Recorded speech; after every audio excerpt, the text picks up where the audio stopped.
Shalom, peuple de Dieu bien-aimé, frères et sœurs dans le Seigneur, soyez richement bénis.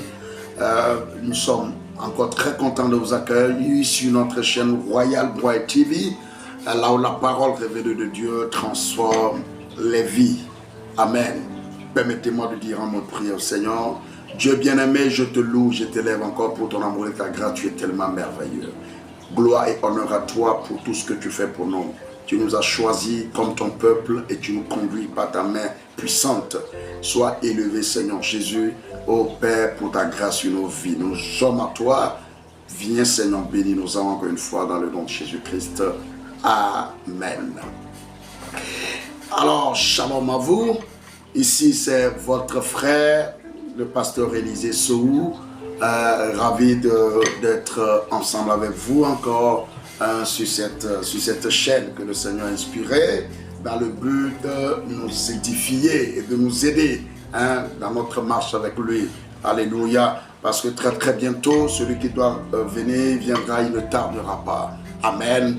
Dans peu de temps, l'église du Seigneur, l'épouse, va partir, aller dans la gloire. Et le Seigneur est en train de préparer nos cœurs activement en ces temps de la fin. Alléluia. Et c'est pour ça son glorieux message est en train de parcourir la terre. Amen. Et tous les aiglons qui ont entendu la voix de la mère aigle se réveillent et s'ajustent pour le départ. Amen. Alors, il a mis sur mon cœur un petit sujet, comme on l'a commencé depuis un certain temps, n'est-ce pas? C'est des choses que nous connaissons, mais le Saint-Esprit, quand il reprend ces choses, il les amène dans une autre dimension et il les réveille encore en nous. Amen. Vous savez, la parole de Dieu ne vieillit jamais. C'est la particularité de la parole. Elle est toujours vivante, fraîche, pleine de vie et c'est merveilleux. Amen. Je vais lire dans Proverbe au chapitre 22, le verset 4. Amen. La Bible dit ici que le fruit de l'humilité, de la crainte de l'Éternel, c'est la richesse, la gloire et la vie. Amen. Le fruit de l'humilité. Alléluia. Oh, bien-aimé dans le Seigneur, le fruit de l'humilité est merveilleux. Dans ces temps de la fin, dans cet âge de Laodicée, un âge plein d'orgueilleux, un âge où il est dit qu'il y aura des arrogants, des fanfarons. Amen. La Bible est claire qu'il y aura des temps difficiles. Paul l'a dit à Timothée. Amen. Dans 2 Timothée chapitre 3, à partir du verset 1. Dans les derniers jours, il y aura des temps difficiles. Amen. Et la Bible a décliné dans le profil des hommes et des femmes en ces temps de la fin. Alléluia. Mais regardez au même moment, s'il y a eu un âge où les gens ont couru, se sont battus pour la richesse, pour la gloire et pour la vie, c'est ces temps-ci. Un temps où on ne veut pas s'humilier, on ne veut pas se soumettre à Dieu, on ne veut pas regarder son frère plus grand que lui, où le pasteur se considère comme le super homme, où il ne peut pas vivre comme pasteur Jésus, qui peut se confondre dans la masse. Mes frères et sœurs dans le Seigneur, l'humilité n'est pas une faiblesse. L'humilité est au contraire une force.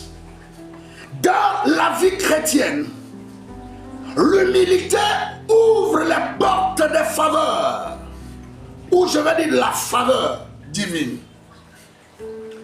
L'humilité est quelque chose de merveilleux. L'humilité est la clé de la révélation de Jésus-Christ.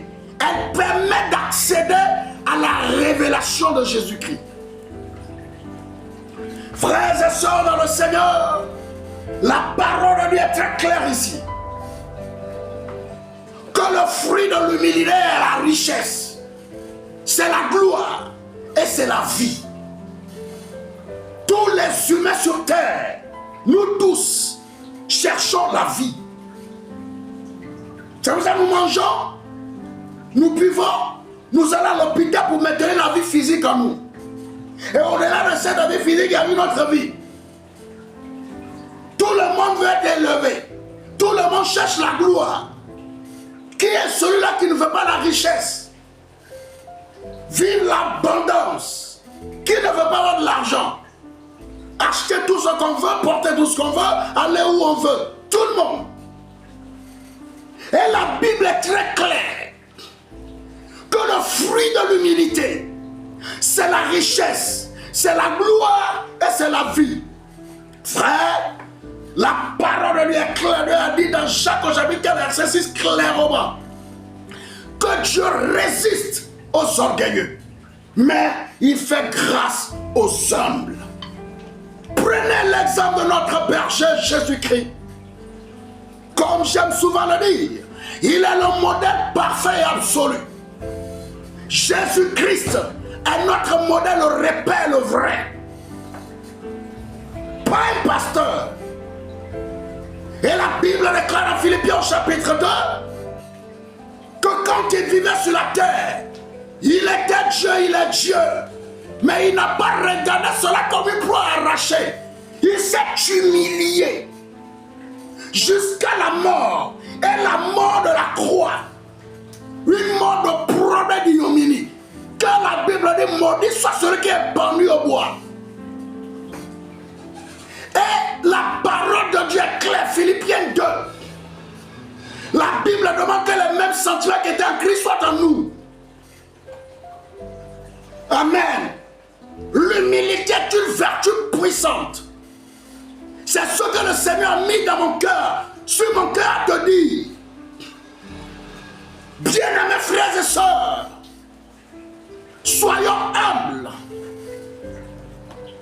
Pour accéder à la richesse, ce ne sont pas des efforts de ta force qui vont t'amener là où tu veux aller. Mais pendant que tu te bats, pendant que tu vas au travail, pendant que tu mets ton but de persévérance, n'oublie pas d'avoir un cœur humble. Car c'est Dieu qui bénit. La Bible est claire que l'or et l'argent appartiennent à l'Éternel. Agez 2:8. Donc ça veut dire que pour avoir, il faut que Dieu te donne. Je suis en train de parler aux croyants et aux chrétiens. Ce n'est pas aujourd'hui ceux qui vendent leur âme pour avoir l'argent. Ça, ce n'est pas l'argent. Nous voulons Dieu, le Dieu qui bénit, qui donne. Mais il faudrait qu'il voit en toi un cœur humble. Alléluia. Ce Dieu qui donne la gloire, qui élève. Je vais parler là du Dieu de Joseph, qui de la prison amène au palais. Je vais parler là du Dieu de David, qui prend derrière les brebis et qui amène au palais la royauté. Je vais parler là du Dieu de Ruth, une Moabite qui devient une princesse en Israël, ou je vais même dire une reine. Quelle grâce, quelle gloire. Mais il faut avoir un cœur humble. Regarde le cœur de Joseph. Regarde le cœur de David. Dieu a même dit que David est un homme selon son cœur. Tu veux t'élever, tu veux la gloire. Que ton cœur soit humble. Donc si je comprends, en m'appuyant sur ce verset biblique, c'est comme l'une des vertus clés que nous devons posséder, c'est l'humilité. Parce que si le fruit de l'humilité, c'est la richesse, la gloire et la vie, mais ça veut tout dire. Que Dieu t'aide à saisir ceci. La Bible est claire dans Jean chapitre 10, le verset 10, c'est Jésus qui parle. Et qui dit que c'est lui qui donne la vie avec abondance. Il ne donne pas sa vie à un orgueilleux. Sois humble. Tu ne peux pas vouloir jouir du fruit de l'humilité en ne pas en rejetant l'humilité. C'est comme quelqu'un qui veut cueillir des mangues sur un oranger. Plante l'oranger, tu auras des oranges. Plante le manguier, tu auras des mangues. Que Dieu nous aide ton frère plus grand que toi. Peu importe ce que Dieu t'a donné, ce que Dieu a fait de toi, là où Dieu t'a amené, sois humble. Vous savez, nous sommes dans un temps où les gens pensent, et c'est ça, même sur Internet, ça se dit, où les gens vous demandent littéralement de ne pas être humble. C'est pour ça les gens, ils se font passer pour des choses qui ne sont pas, juste pour attirer des gens. C'est le monde dans lequel nous sommes. Quelqu'un qui vraiment difficilement il arrive à s'assentir va monter des choses, prendre des photos sur un jet privé, disant que ses affaires ont porté, il a eu le jet. Alors que là même quand il était là, on le menaçait. C'est le monde dans lequel nous sommes, le monde de l'apparence. Mais les vrais chrétiens ont compris que Dieu regarde ce qui est en toi, le cœur. Ce n'est pas, vous savez, ce n'est pas la popularité qui commande l'autorité. Les gens veulent montrer par leur apparence des choses qui ne sont pas, afin d'attirer. Mais laisse Dieu travailler ta vie. Et tu auras ce qu'il faut pour servir. Jésus a dit à ses disciples, celui-là qui est grand parmi vous, qu'il soit serviteur de tous. C'est ça, l'un des principes clés dans le royaume. Si tu es grand, tu dois servir. Mais chez les hommes, c'est les grands qui sont servis. Soyons humbles. Que Dieu te bénisse. Fais un avec moi, je dis un mot de prière. Merci tendre Père pour ta parole de vie. Je te loue et je t'élève. Seigneur, aide-nous à être humbles, car les fruits de l'humilité, c'est merveilleux. La richesse, la gloire et la vie, nous les voulons. Donne-nous un cœur humble. Dans le nom de Jésus-Christ. Amen.